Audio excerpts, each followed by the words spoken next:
Hey everyone, welcome to Dentists in the Know. We are here wrapping up SmileCon in Orlando, having a great time with the ADA. We've had a great day with some incredible guests. I'm here with my besties, Dr. Jennifer Bell and Dr. Chad Duplantis. But right now, we have a special guest who has been such a friend to the show.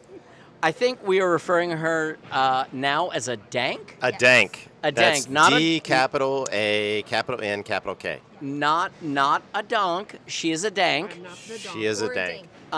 But just an incredible educator. She runs a program called Next Level Dental Hygiene. She has her own podcast, and she's been such a great friend of the show. Kelly Tanner, welcome. And why are you laughing? Because SmileCon is shutting down. You got the guy running around. You laughed honking at me his horn. twice, right in the middle of a production. You know, let's turn it over to Kelly. Kelly, I think I've been surpassed. before we get too deep into the shallows, is that a thing? Okay. Yeah. Are we back in the shallows In now? the shallows. Oh my goodness. So, Kelly, tell us a little bit about your journey in your podcast. So I want to hear about Next Level Dental Hygiene and the dental handoff. Thank you. You guys, I love you so much. Yeah, You and know the what? sad part is Thank- that we went through so many. I'm like sitting there going, "Am I saying it right?" Because we went through. No, there no. were- Thank Yeah. God, So because we many really iterations. butchered the intro. Yeah. So I don't. It doesn't Right, matter. solve It's this us. problem. Here we are. Solve Here we it. are. This is us. This is our A game right now. We're at the end of This is our A game. SmileCon. Yeah. That's right. And they have shut down the lights. There are beeping things going on around us. They're pulling up carpet right now. And Security here, may walk in. I security can't be may sure. walk in or around us. So just so you guys know, the beginning of my show started probably much like yours, where you overthink everything. Uh-huh. Did that happen for you guys? Yes. Oh, my yeah. gosh, yeah, we still do. Well, maybe for me. Okay, and it was just I was trying to think. I was trying to think about how to do it, who was going to do my sound, how I could make it better, what mic I needed, what lighting I needed. Do you guys know Yeah. all these struggles are real? Yeah. Now we're to fuzzy mics apparently. More about my podcast, and then I Yeah. decided to try to get some more insight into what I was doing. So I went to a woman. Her name is Tamara Andrus, and I was listening to her podcast on another show that I listen to. You guys know your favorites. Yeah, you got your things. So I was listening to her. Lo and behold, she only lives an hour away from me. I thought she was like in Utah or something, right? Like can't be that convenient. So I went with Tamara in 2 days. Was it 2 days? No, 1 day. 1 day. We sat down, we did my intro, she walked me through how to do a pilot episode, she did all my art for me, and then I was just kind of, Yeah. it was like a concierge kind of get started. That would be like a coach. Yeah. Like a I mean, podcast coach. But That's it- really cool. it was, that's but- awesome because we've never done that. I think that's a great idea. So she was more than a coach. They sat down. She had her entire team with me and helped me do that How in a cool day. is that? Because I was like, I don't feel comfortable. This is outside of my comfort zone. So Yeah. we all need coaching. Is Yeah. the word In of advice. all aspects of our life, right? you all need coaching. Yeah. I'm just This saying. is true. Yeah, This is yeah, true. yeah. It's hard being Jeff, Yeah, it knowing is. everything. I'm hanging out with people like us. True. So then I got a sound guy, Mark. Thank Mark. you. That's our sound too. Thank you. Yeah. Thank you, Mark. Yeah, Thank we you, love Mark. you, Mark. Mark Yeah. Claire, the Mark Claire Show. He is the bomb diggity, and he does a great job with the sound. But what I want to say too is that I appreciate you all so much, and that I can say, "Hey, you guys, how do I do this?" Because JB, Yeah, I just yeah. texted you You last week. I'm texted. like, "How do I do this?" And she's like, "I don't know. Let me ask my people." Yeah. And then I was like, "I don't even know what that is." Okay, cool. Yeah. And so it's always, this support system that we have, and that's what I love the most about all of our friendship and the people who we're around is the ability to do that. Yeah. No egos. We build each other up. That's we right. don't break each other down. But you guys do. No, we break each other down, but maybe not our guests so much. No, we were just talking about this honestly on our last podcast, which is that dentists always see each other as competitors. As soon as another dentist comes into town, you're like, oh, that's an enemy. And I think the same thing happens in social influencing and in social media. And I don't get it because, number one, there aren't that many of us. Number two, I've not met anyone that is doing this well, let me take this back. 90% of the people that are doing this are doing it for the right reasons, to get the right messages out. And they're people that I just have so much respect for. And I just love being able to collaborate and do this kind of stuff in the industry. So, no, when there's someone else that's putting the right message out for dentistry, I mean, that's what we love. And that's why we're friends with you. Yeah. It's about the we, Yeah. you know, more. Instead of your why. It's about the we more It's the is we more why. than me. It's the we why. It's the Yeah. we why. We why. Hashtag. Would you like to hashtag that? Hashtag we why. Hashtag we why. You heard it here first on the Dinks. Yeah. But I love how you all are doing the news, bringing that you bring the news, that you guys are consistent with your message. Because I think one of the first things that my podcast coach told me is she said most people don't get past 7 episodes. Like 7 is the number, is like the death number. If you can, what Wow. episode We're are like you guys on? 170? We're on 8. 108? We're on number 8. But when- Okay, wait, we're like let- let- 180. Like 160 something. Yeah, No, I mean it's several. I think we need some clarification here.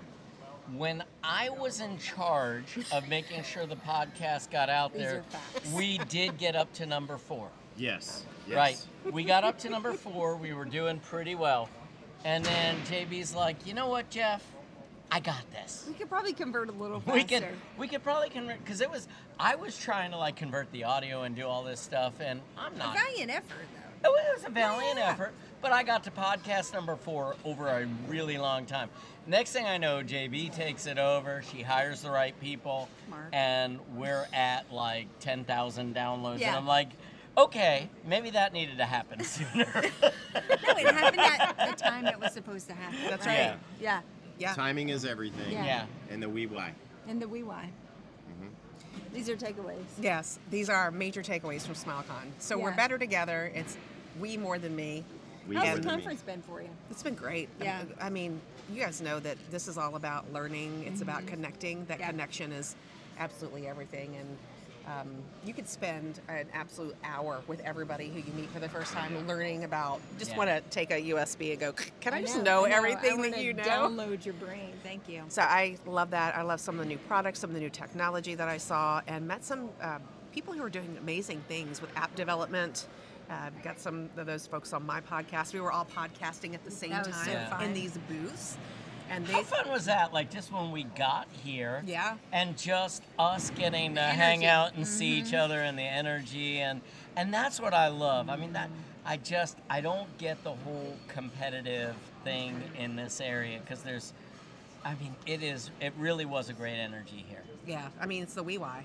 Yeah. You It's guys- That is It's going the, to be uh, I love the hashtag. way she pulled that right Yeah, in. it's Yeah, the that way was why. nice. How was your? Because you all were on main stage today. I went Yeah. on before you all for an hour, and then you all took I it thought for it an went hour. Real quick, What? we were podcasting. I didn't get to hear about your guests, but it was very interesting. Who were your guests? Tell us who your guests were on the main stage.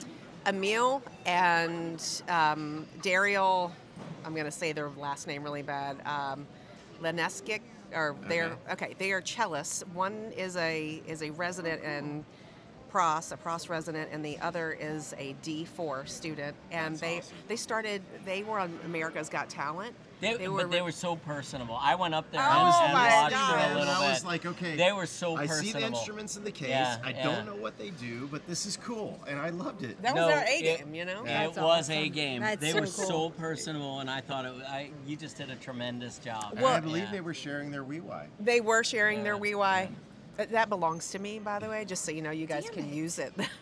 TM right here. All this wine, I got a wee wad too. And that's a wrap. No, I'm kidding. No. So, Sorry. no, it's Sorry. it's sorry. Not What sorry. was y'all's main stage about? You know, it was just about kind of who we are, the challenges in dentistry. Who we are, the challenges Sunset. in dentistry, the future of dentistry, and then we just kind of brought that all together, and it was a lot of fun. I mean, here we are on Saturday podcasting. I mean, everybody's gone. Yeah. You know, Yeah. it was hard to get a main stage guest, but I don't think I would have done it in any other way. I No, really it wouldn't worked have. out well. Yeah. So, Yeah, and this is a testament to how much fun we are having because it's literally dark everywhere else in here. Yeah. And I would say that you guys would feel the same, that we could sit here for another 3 hours and do make it just so this. awkward Absolutely. for someone to walk in here and If, kick us wait, out. caveat, if the bar stays open. True. Yeah. No, Yeah. it's already closed. So He gone. okay, So we got like He 10 got more it. minutes. we're gonna have to wrap it up now. Yeah, well, that's a wrap. Yeah. Yeah, So- he There's gone. obviously nothing left for us here. So I have a question for you all. Oh Yes. gosh. Here we go.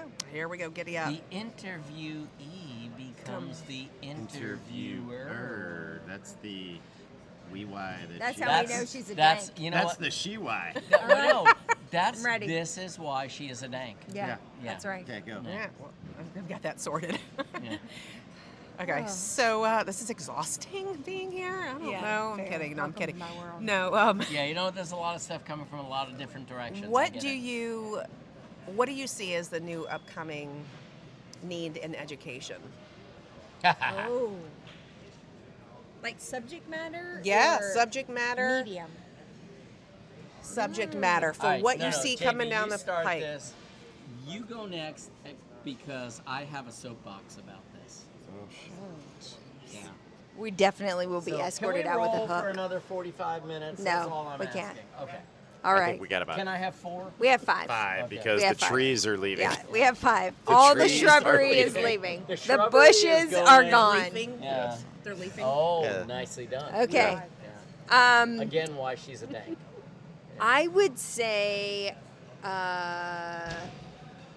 comprehensive integration. Like, there are all these incremental educational pieces where you learn this tiny piece, this tiny piece, this tiny piece, and I think the evolution of education will be comprehensive integration of all these tiny pieces to actually make you money in your practice. Like the profitability.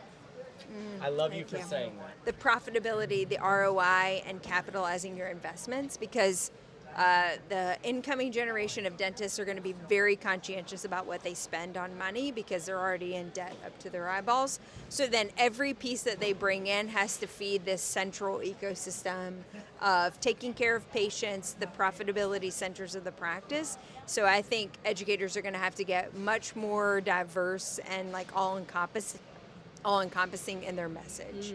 Okay. Okay. So I'm going to kind of piggyback on what Jennifer said because I do agree, but I think that it's more of taking all these technological advancements that are available to us and incorporating that into everyday dentistry. Correct. And I think when done properly, that it's going to be organic, that you're going to make money in doing so. And so it's just a matter of utilizing, we've got this, we've got that, we've got this, we've got so many things that can encompass our iPhone, if you will, or our armamentarium that we have, and how do we properly put that into one place and utilize it to communicate effectively with our patients. It's all about how we reach the young dentists. Yeah. That's it. Like, all of us came into dentistry at a point where it was really easy to get into a practice and be able to afford to go off to a Coyce or a Spear or a Pankey or wherever you went. Great programs, amazing programs. I owe so much to the education that I was able to afford because of the time that I came through dentistry. But where I see education going right now, and I'm a little worried about it because there's so many students that are coming out now going, where do I spend my money? How do I spend my money now? Right? I have a limited amount. I've got all this school debt. The DSO that I'm working for, the company that I'm working for will only pay for so much CE. How do I spend that money?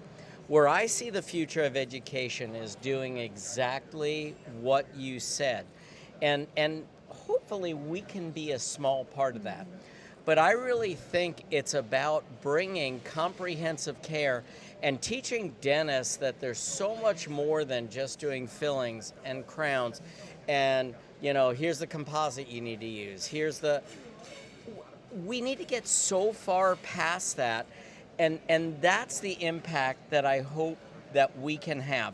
to be able to bring really comprehensive dentistry and create some super dentists that swing the pendulum the other way from dentists feeling like they have to go into DSOs to be able to pay back their debt, to saying, you know what, I can be a different kind of dentist. I can be the dentist that the 15 to 20% of the people really want to go to, the person that can provide a really comprehensive treatment plan. That's where I see education going, and that's where I want to be. I'm sorry, I have ADD, and Troy Schmedding is out there. I love Yeah. How do we not love some Schmed?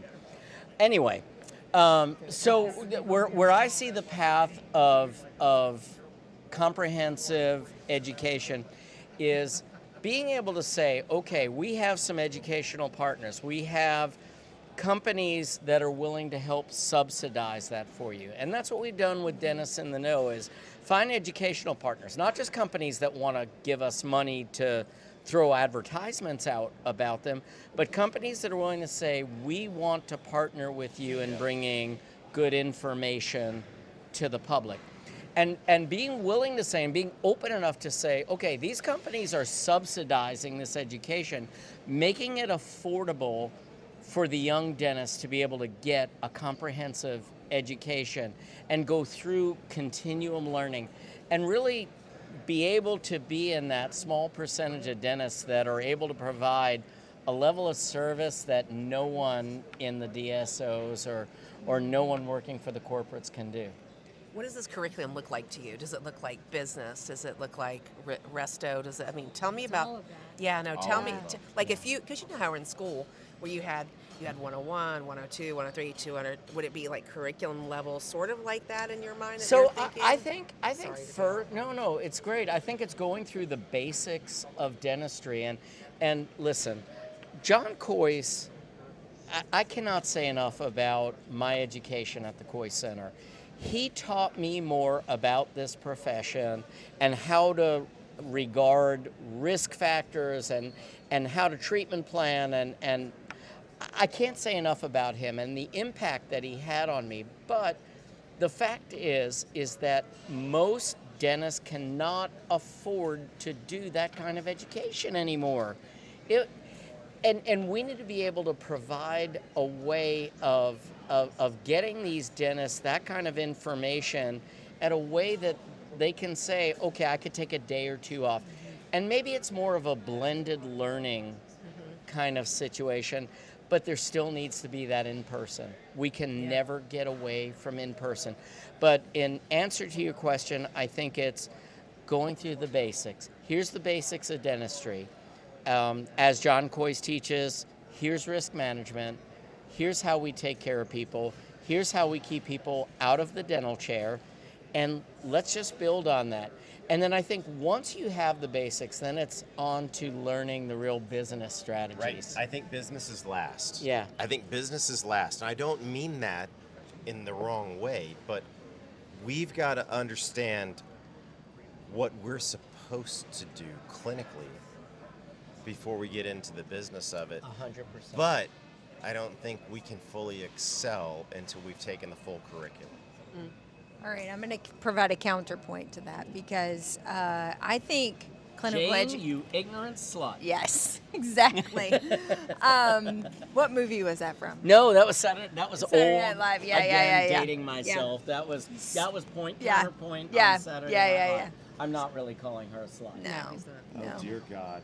We're not going to air my Mark. dirty laundry right Mark. here on this. Paging Mark. Yeah. Anyway, no. All I would say is that actually knowing how maybe it's not actually running the business, but how you communicate with patients. So my ability, I'm going to be totally frank with you right now, and hopefully none of my old patients are watching. My ability to spin and discuss with a patient when I maybe did not deliver early in my practice to the best of my ability because I was still learning and growing in that. But my ability to communicate with folks to get myself out of those situations is why I haven't lost my license yet, right? Like that as like learning how to communicate and get patients bought in on the journey and coming along with you on that ride, that co-diagnostic procedure, that risk management that Kois talks about, being able to communicate that effectively while you're going through that evolution of clinical advancement and getting them to be a part of that process is what keeps you out of the liability chair, keeps the malpractice person not on your speed dial. So, we all go through those moments of evolution where we're testing procedures, products, and growing. Even as a 15, 20, 25 plus year dentist, we're still experimenting at times with procedures, processes, whatever. Being able to communicate with patients and your team and walking patients through that journey, simultaneously growing at the same time, is what will make you, or at least keep you as a licensed professional through the process, so that everybody's kind of actively participating in that growth process. So I agree, you don't necessarily need to know how to read a P&L before you can do a really good bang-up Class 2 composite or a really great crown. But how you communicate, conflict resolution, all of those things, I think day one, you're forced to learn how to do that. Might be day one. Yeah, absolutely. I think we're all on the same page. Agreed. Yeah. It's not a counterpoint point, but just to the point that the business journey of that, like, you'll get deeper in the weeds as the clinical doesn't need so much of your attention, right? I don't need to be focusing every day on my cement choice, so now I can focus in on my P&L, my... But to your point, one of the first things... There you go. You're a little fuzzy. To your point, one of the first things that I learned out at the Kois Center was my job was not to figure out how to fix people. Yeah. My job was how to keep people out of that dental chair. That was my job, was to say, here are your risk factors, here's what's wrong, here's how we fix it now with the best predictability, but most importantly, here is how I keep you out of this chair. Here's how I come see you in the hygiene room, and we talk about soccer, and we talk about the family, and we talk about all of these other things. And that is communication. Correct. And I agree with you 100%. The communication piece absolutely needs to be at the beginning with the clinical skills. But it's all that business stuff, as Chad said, I really think that's the piece that it's great to know, but if you can get the communication and clinical skills down, you're already ahead of 90% of the profession. Because you can have the best clinical skills that there are out there, but the patients have no idea about that. They come to you because they trust you, or someone's referred them to you, or they looked it up in the phone book, and it's like, oh, they're on Oak Street. I grew up on Oak Street. I mean, they're choosing... They're a mile from my house. Something. I'm going to choose that. Right. And honestly, I've also seen dentists that maybe didn't didn't fit the book on like really high quality dentistry, but their patients adore them. And it's because it's how they made them feel when they came in the office. Like, they made them feel connected and wanted and appreciated, and they were actually willing to tolerate some of the unfortunate circumstances that came from the dentistry because they just liked the person. And there's something to be said about being likable, to be able to communicate to patients effectively, and to have them participate in the process. And so, anyway, Kelly, before the two ferns leave, which are the last pieces of shrubbery left here, and before the walls actually physically come down, not metaphorically, but physically, I just want to metaphysically. I want to thank you for coming in. You had a bush? I did. Okay. I just want to thank you for coming on and for being a part of our show, for being a partner in our journey. I want to communicate to you right now what that means to us. Thank you. The wee why is right here. The wee It's why. happening at this table. You're right a now. dank. You're a dank. You're a damn good dank, too. Damn good dank. Listen, I just got this cool new swag box from the DINKS that I felt so important when I got it, when You're I on the received exclusive it. list. Yeah, On and the list. Yeah, you are. Your On the list. VIP lounge. Your VIP and I list. opened it, I was like, they even have DINK tape on the box. Right. Yeah. It's a It whole was- DINK box. Yeah. I think the important We question dinks is, don't dank around. did you wash your rocks before you used them? I just got us a new catchphrase. The dinks don't duck around. Oh. Damn, TM. Nor All right, you heard it here first. Guys, we're going to wrap it up from SmileCon because, well, basically we're being forced to. And with that, that's our show. Thank Great y'all. to see Out. everyone.